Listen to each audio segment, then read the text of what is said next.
ধন্যবাদ।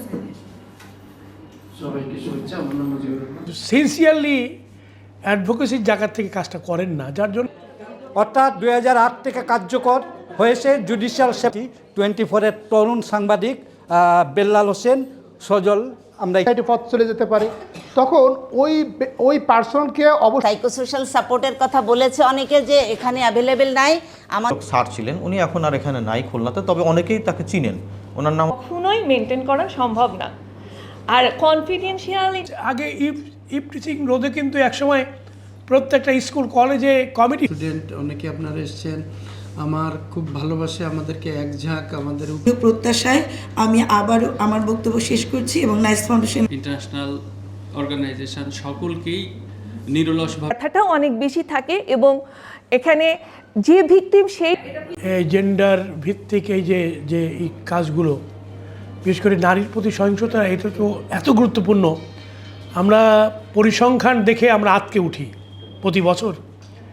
নারী শিশুর পরে যে নিপীড়ন হয় সারা বাংলাদেশে, মামলার সংখ্যাই আটকে যাওয়ার মতো।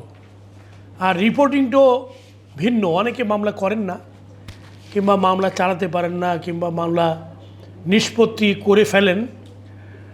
অঞ্চল ভিত্তিক যারা মোড়ল আছেন তারা চাপ প্রয়োগ করে এগুলো করে ফেলেন, যার জন্য বিচারে আসে না, জানার জায়গা খুব দুর্বল হয়ে যায়। তো এটাই আমি মনে করি যে এটি খালি উত্থাপন না, এই বিষয়ক আইনকে আরও যুগোপযোগী করা, শক্ত করা এবং এটা প্রচার অভিযানে নিয়ে আসা। আগে ইফ টিচিং রোধে কিন্তু একসময় প্রত্যেকটা স্কুল কলেজে কমিটি হয়েছিল, কিন্তু সে কমিটি কোনো নন ফাংশনিং হয়ে গেছে। মানে এটাকে চালু রাখার জন্য কোনো উপর থেকে কোনো নির্দেশনা নাই পরবর্তীকালে, এবং জেলা প্রশাসন কিংবা মেট্রোপলিটন পুলিশ এটা নিয়ে কোনো সেমিনার করেন না, কোনো অ্যাডভোকেসি করেন না, এবং কোথাও এটা নিয়ে সভা করেন না। এটা আঞ্চলিক সভা হতে পারে, ওয়ার্ড ভিত্তিক সভা হতে পারে, থানা ভিত্তিক সভা হতে পারে, সেখানে সবাইকে নিয়ে মিটিং করে এগুলি বন্ধ করার জন্য কার্যকর পদক্ষেপ গ্রহণ করা। আমার মনে হয় এইভাবে করলে হবে।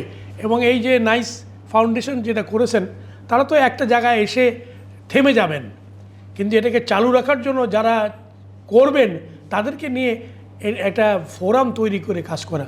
আমি এ বিষয়ে আমার আগ্রহ আছে, যদি আমাকে আরও সময় দেন আমার সাথে, নির্বাচনের পরে যদি আমি বিজয়ী হই, তাহলে আমি এর উপরে কাজ করতে চাই। আমার শহরে এই বিষয়ে আমি কাজ করতে চাই।